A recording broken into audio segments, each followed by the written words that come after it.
Continuing our reading in Poppy and Ereth by Avi. Today we have chapter 35, 36, and 37, which will complete and finish this book. And this was originally the last book in the entire series of Dimwood Forest. Chapter 35, The End.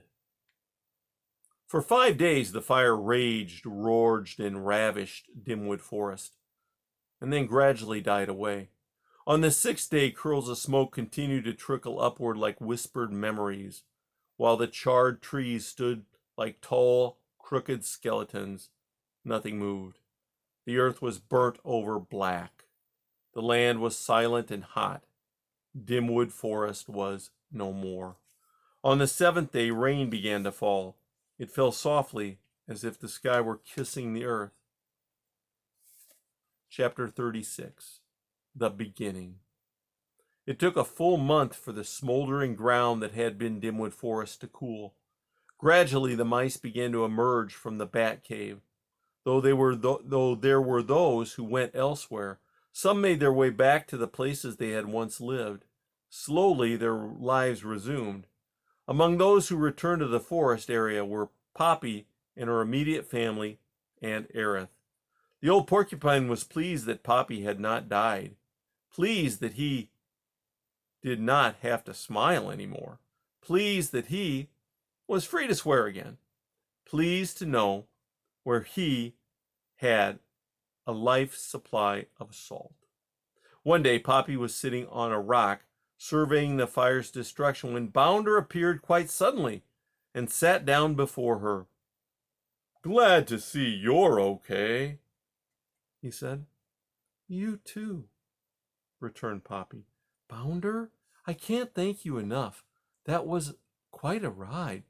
"It sure was," said the fox. "Were your children all right?" asked Poppy. "Sure, a little singed, but fine. Yours?" "Very much so. Thanks to you, everyone was saved." "Glad to hear it." Bounder stood up. "Hey, Mouse," he said with a toothy grin, "I'll catch you next time." He turned and trotted away. Just before he took a bend in the path, he looked back, winked, wagged his tail, and then went on. Poppy never saw Bounder again. It was a week later, twilight. The air was sweet and dew-laden. The sun setting in the west filled the sky. The cloud-laced sky with strokes of purple and orange. Poppy and Ereth sat atop Bannock Hill. Spruce was with them. For a long while they sat in silence. Then suddenly Poppy cried, "Ereth, Spruce, look over there." Spruce looked where Poppy pointed, but the porcupine only muttered, "No, toasted tiddlywinks on toast.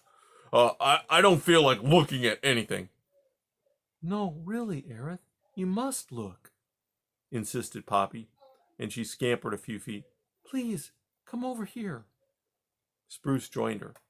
With a loud grunt, Ereth heaved himself up and waddled reluctantly to where Poppy was peering down at the ground. What is it?" he demanded. "Just look," she insisted. Ereth and Spruce stared where Poppy was pointing. A tiny green shoot, no more than an inch high, had pushed up through the blackened earth. "Things are starting to grow again," cried Poppy. "No." Does that mean the whole forest will come back?" asked Spruce. "I think so," said Poppy. "So what?" muttered Ereth. "You won't be here." "Ereth," said Poppy, "how many times do I have to tell you? I need to go to another place for a while.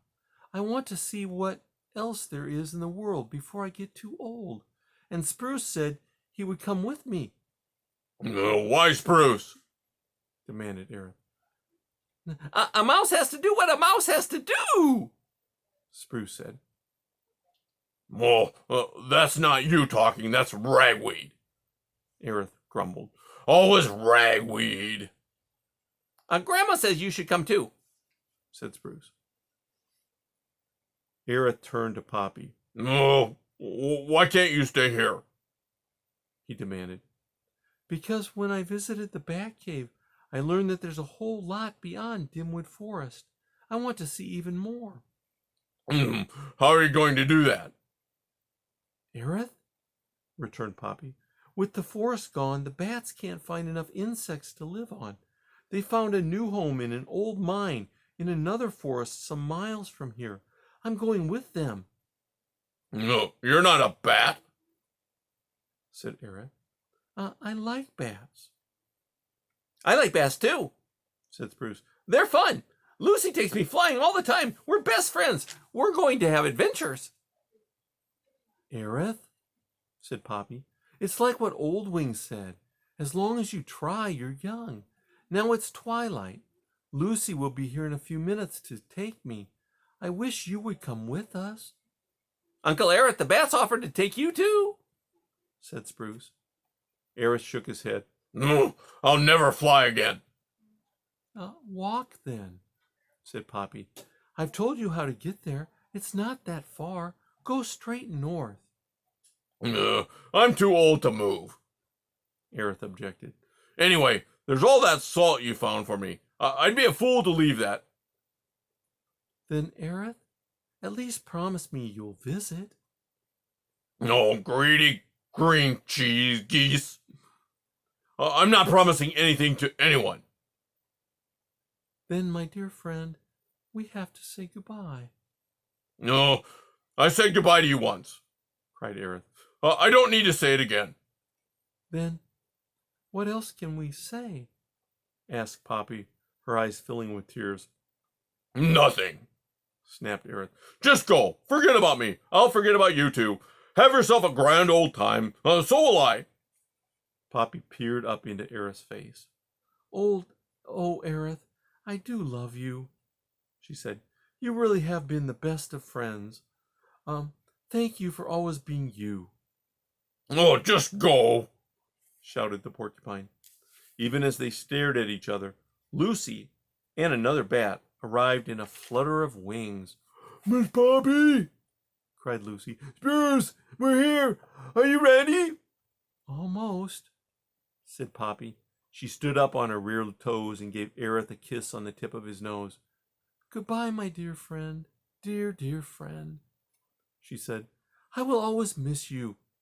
No, go away, yelled Ereth, and he turned his prickly back on her. I will, said Poppy. To Lucy she said, I'm ready. Bye, Mr. Ereth, called Lucy. If you change your mind, you can come too. We'll take you, she giggled. Belly up. Never, growled Ereth. Poppy lay down. Lucy hovered over her, gripped her back as gently as she could, and lifted her in the air. The other bat did the same to Spruce. Goodbye, Ereth, Poppy called down as she and Lucy circled upward. Goodbye. Goodbye, Uncle Ereth. Goodbye, called Spruce, and off they flew. Ereth turned and stared after Poppy, watching as she headed north, then disappeared into the sky. The old porcupine shifted about and gazed in the direction of the bat cave, where all that salt was waiting for him. Enough salt for the rest of his life. 10 lives. He shut his eyes and lifted a paw to touch the tip of his nose. Suddenly, Ereth opened his eyes and bellowed, "No, baggy buffalo boxers! Poppy! Spruce! You tiny tufts of tinsel twit! Wait! I've changed my mind! I'm coming too!" And the porcupine began to run in a northerly direction. Chapter 37, Rise Poem. Ice leaf. A green summer leaf, embraced by the frozen ice, keeps memories warm. And that is the end.